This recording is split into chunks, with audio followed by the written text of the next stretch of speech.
얘기 무슨 얘기냐? 보겠습니다. 검찰 내부 서해 피격 항소의 이견이 지금 있다. 때문에 대장동 사태 내용이 재현되는 거 아니야? 라는 얘기가 나옵니다.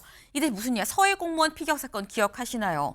서해 공무원이 바다 위에서 계속 있다가 결국 피격돼서 숨지는 일이 있었죠. 근데 관련해서 그게 이 사건 자체를 사실상 당시에 뭐 국정원장, 국방부 장관 등등이 다 은폐하려고 한 거 아닙니까? 라는 의혹으로 기소가 된 사건인데 얼마 전에 12월 26일에 1심이 나왔습니다. 1심 결과 어떻게 나왔느냐? 보시죠.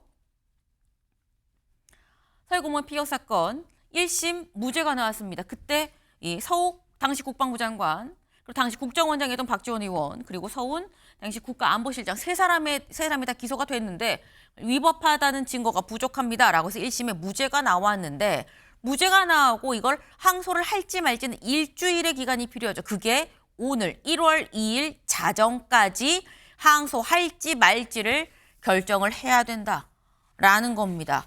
물론 여기 무죄를 받았기 때문에 이 세 사람이 항소를 할 것 같진 않아요. 검찰이 항소를 할 거냐 말 거냐라는 건데 당시 이 무죄가 나오고 난 다음에 거의 지금 한 3일, 4일 지나고 김민석 국무총리가 근데 이 사안에 대해서 이렇게 얘기를 했거든요. 잠깐 들어보실까요? 감찰권의 남용이라든가 무리한 법리 적용, 사실상 조작 기소로 볼 수 있는 정도의 그런 국정원과 검찰에서 잘못이 이루어졌고 인정된 시점이라면은 이 해를 넘기는 시점에서 정리할 필요가 있지 않는가 싶습니다. 그래서 사건을 수사했던 검찰은 항소를 포기하는 것이 당연하지 않은가, 또 수사했던 검사들이 과연 올바로 했는가에 대한 감찰이나 정리가 필요하지 않은가 하는 부분에 대해서 저는 법무부 장관님께 사실 이 말씀을 좀 드리고 싶고요.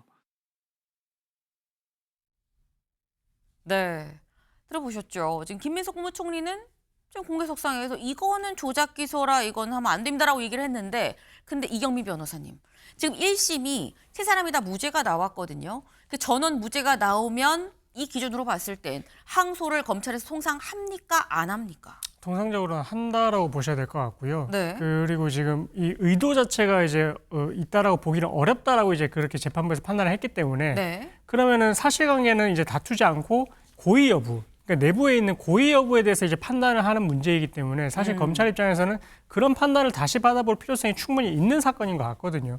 그래서 이 부분에 있어서는 통상적인 그런 기준에 비춰봤을 때는 아마 항소를 해야 되는 그런 상황이지 않나 저는 좀 그렇게 생각이 되는 부분입니다. 네. 통상적인 상황이라고 하면 1심에서 이게 다 전체 무죄가 나오는데 판단의 영역이라고 하면 2심에서 다시 한번 판단을 통상 검찰은 받아왔다라는 거죠. 근데 아까 들으셨죠? 김민석 총리가 뭐라고 했느냐. 이건 조작 기소기 때문에 이거는 취소하는 게 맞습니다.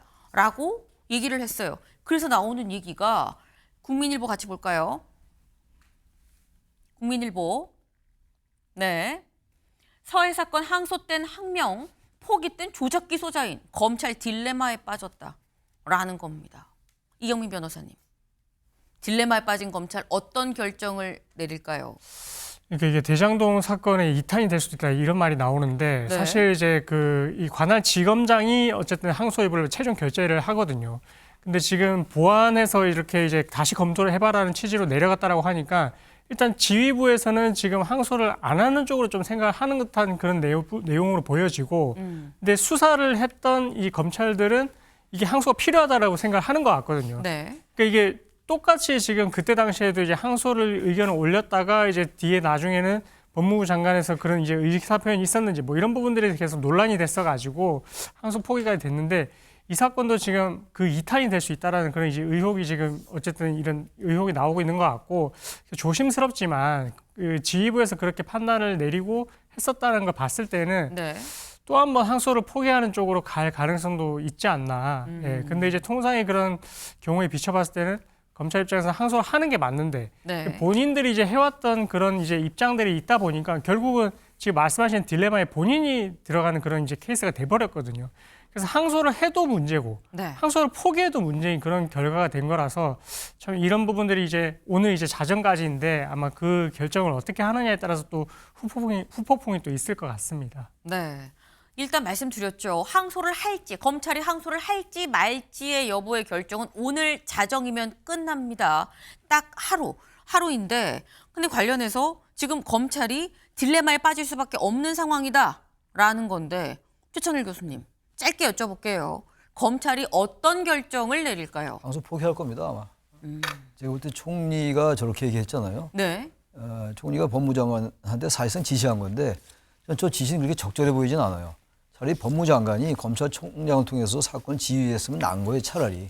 근데 이게 그건 아니기 때문에 지시가 아닌 것처럼 말씀하지만 저건 사실상 지시로 받아들여지는 것이고 네. 뭐 거의 뭐 검찰로 볼 때는 저 부분을 오늘 자정까지 얼마 시간도 안 남았잖아요. 제가 볼 때 검찰 항소 못할 겁니다 아마. 네. 총리가 이렇게까지 얘기를 했는데 여기에 대해서 이거를 거슬러서 다시 항소를 하는 결정은 쉽지 않을 거다라고 말씀하셨는데 오늘 자정까지라고 말씀드렸죠. 검찰의 최종 판단을 좀 봐야 될 것 같습니다. 저희가 준비한 소식 오늘 여기까지입니다. 네. 새해에도 좋은 하루 되시길 바랍니다.